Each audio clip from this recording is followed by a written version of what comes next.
আসসালামু আলাইকুম, সকলে কেমন আছেন? আশা করি সকলেই ভালো আছেন। সকলের একটা কোয়েশ্চেনের উত্তর দিয়ে আমি আজকে আপনাদেরকে গুরুত্বপূর্ণ কিছু ইনফরমেশন জানাবো, যেটা আপনাকে ইউরোপ ট্রাভেলিং এর জন্য খুবই আপনাকে সহযোগিতা করবে। যেমন অনেকে আমাকে জিজ্ঞাসা করছে বর্তমানে ইউরোপের কোন দেশে সহজে ভিসা হচ্ছে এবং কোন দেশ থেকে সহজে এসছে।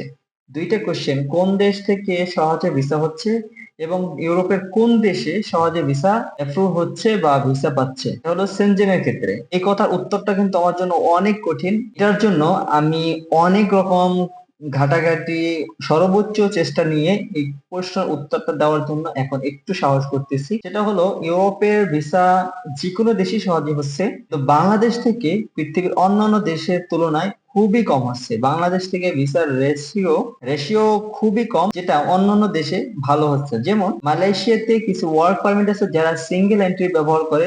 সিঙ্গেল এন্ট্রি এমন একটা জিনিস, যারা মালয়েশিয়াতে থাকে তারা জানে সিঙ্গেল এন্ট্রি দিয়ে থাইল্যান্ডের ভিসা পাওয়া যায় না এবং আশেপাশে বেশ কিছু দেশে ভিসা পাওয়া যায় না। সেই সিঙ্গেল এন্ট্রি দিয়ে ফ্রান্সের, পর্তুগালের ভিসা হয়েছে। এখন মজার ব্যাপার হলো তাদের ভালো ট্রাভেল হিস্টরি ছিল না, তারা না আছে তাদের ভালো কোনো প্রফেশন, বাট তারা পেয়ে গেছে। আবার দুবাইতে যারা থাকেন তাদের ক্ষেত্রে ভিসার একটা ভালো মান থাকে, ফলে দুবাই যে যারা দুবাইতে যারা ভিসা ইউজ করতেছে নিজেদের বাংলাদেশি পাসপোর্টে, সেক্ষেত্রে তাদেরকে কিন্তু মাল্টিপল দেওয়া থাকে। সেক্ষেত্রে তাদের একটা বড় হেল্পফুল হয় এবং বড় একটা সাপোর্ট হিসেবে কাজ করে তুই একটা দেশ ঘোরা থাকলে। এবং কাতার, কুয়েত, অন্যান্য দেশ থেকেও খুব সহজেই ভালো ভালো দেশে ভিসা হচ্ছে। মানে মূল কথা হলো বাংলাদেশ ব্যতীত মিডল ইস্টের যে হাই কোয়ালিটি যে দেশগুলো আছে সেই দেশগুলো থেকে খুব সহজে বলবো না, মোটামুটি ভাবে সহজে ভিসা হচ্ছে মানে ফার্স্ট ওয়ার্ল্ডের যে কান্ট্রি গুলো আছে সেই কান্ট্রি গুলোর জন্য। এখান থেকে মালয়েশিয়া থেকে আমি দেখেছি যে কানাডা, অস্ট্রেলিয়া এবং লন্ডনের জন্য ভিসা হয়েছে এবং অনেক বেশি কিছু যে রেফারেন্স, অনেক বেশি কিছু ডকুমেন্ট সেটা দরকার হচ্ছে না। এমনকি যারা মালয়েশিয়াতে মাল্টিপল আছে তারাও আমি দেখছি তাদেরকেও খুব সহজে জাপানের ভিসা পর্যন্ত দিয়ে দিচ্ছে উইদাউট ট্রাভেল হিস্টোরি। তো এক্ষেত্রে আমি বলবো বাংলাদেশ ব্যতীত মিডল ইস্টের যে কোনো কান্ট্রি থেকে আপনাকে ভিসা দিচ্ছে, সেক্ষেত্রে আপনি একটা জিনিস সতর্ক থাকবেন। সেটা হলো আপনি কোন দেশে মাল্টিপল এন্ট্রি পারমিট পাবেন।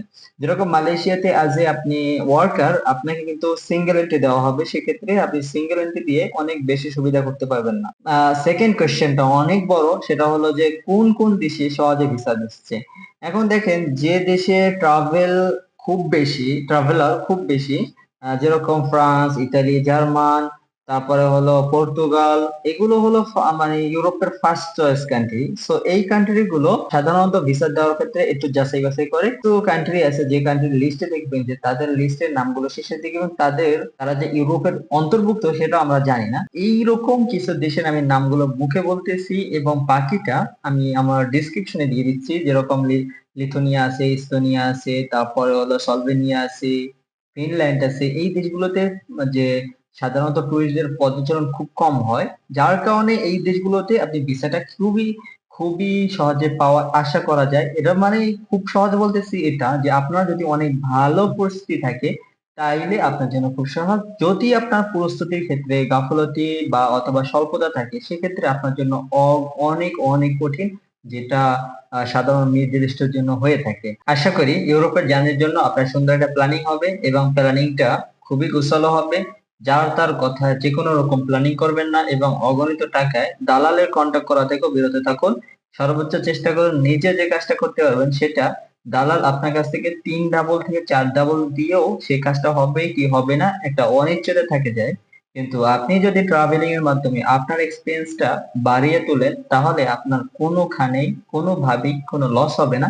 বরং প্রত্যেকটা পদক্ষেপে আপনি যদি সাকসেস নাও হন, তারপরও সেই কাজটা, সেই ট্রাভেলিংটা আপনাকে অন্য কোনো জায়গায় মূল্যায়ন করবে, যেটা আপনি পরবর্তীতে বুঝতে পারবেন, এখন নয়। তো ইউরোপের প্ল্যানিং এ সাথে থাকুন। আশা করি নিউজ, আপডেট, এভরিথিং আমার কাছ থেকে বিনামূল্যে পাবেন। আসসালামু আলাইকুম।